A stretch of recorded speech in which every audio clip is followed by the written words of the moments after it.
women don't really want to be on apps.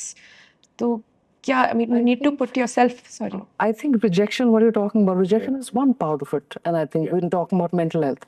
We are talking about manipulations. We are talking about toxic relationships. We are talking about fraud, the catfishing, and catfishing is very superficial, but you're talking about a lot of other frauds. I have a case where matrimony app, families met, both of them got together, everything, खाना पीना ये वो, कहता है जी hotel चलते हैं, तो कहती हाँ जी बिल्कुल, सगाई तो होने वाली है 15 दिन बाद, वैसे I am not okay but I will come because to make you happy, it's okay, you know, husband wife तो सपोजिटली है, 2 3 4 times and he dumped her, हम नहीं कर रहे भैया शादी। और ये लड़की जो ट्रॉमा में गई है, जो डिप्रेशन में गई है, she was almost suicidal because that was the first so called physical relationship she had.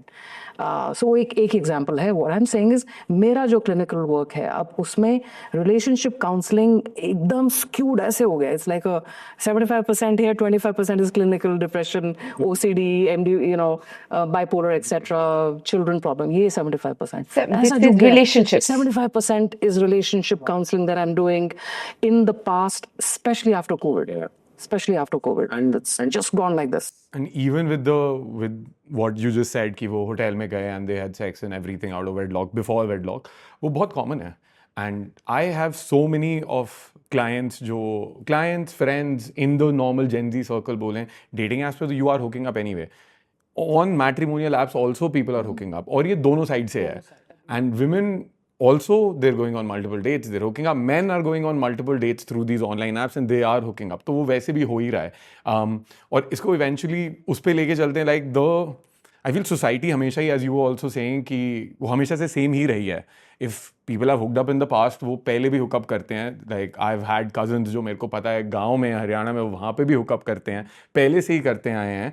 और ये सारी चीज़ें हैं, वो बस amplify हो जाती हैं बहुत ज़्यादा जब ऑनलाइन डेटिंग ऐप्स पे इतना ईजिली एक्सेस रहता है. क्योंकि let's say 30 साल पहले आप अपने बस कम्युनिटी में ही रहते हो और वहाँ पे रेपरकशंस रहते हैं. अगर आपको एक लड़की से बात करनी है, instantly you're not gonna sleep together, क्योंकि लिमिटेड है वहाँ पे. अब अनलिमिटेड है और किसी को पता भी नहीं चल रहा है, आसपास कोई बात भी नहीं कर रहा है, तो उससे बहुत ज़्यादा ओपननेस हो गई है.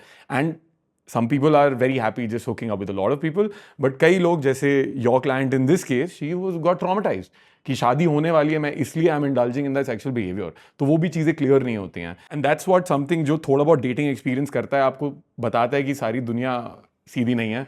आप थोड़ा सीख जाओ. जो लोग बोल रहे होते हैं वो हर बार सही नहीं होता है. एंड दोनों जेंडर के लिए, लड़के कुछ बोलते करते कुछ और है, लड़कियाँ कुछ बोलती करती कुछ और है. And the only way that whenever anybody asks मी कि भाई कैसे जाने के सच बोल रही है नहीं, is you look at the behaviours and their actions rather than कौन क्या बोल रहा है. ह्यूमन बीइंग्स के आप बोल सकते हैं मैं लॉयल हूँ, मैं ये हूँ, मैं वो हूँ, या मैं सच बोलता हूँ, बट आप पूरी जिंदगी झूठ बोल रहे हो. सो किसी के वर्ड्स, लाइक बोलते हैं ना, टॉक इज चीप. उनके एक्शंस देखें, वो सीखें जितना जल्दी तो उतना ही बेटर होता है. बिकॉज लाइफ में चैलेंजेस तो आने ही वाले हैं, वो यहाँ पे आएंगे वहाँ पे आएंगे. आप यहाँ डिप्रेस नहीं हो रहे, आप किसी और चीज़ से डिप्रेस हो गए. कुछ ना कुछ तो होता ही रहता है.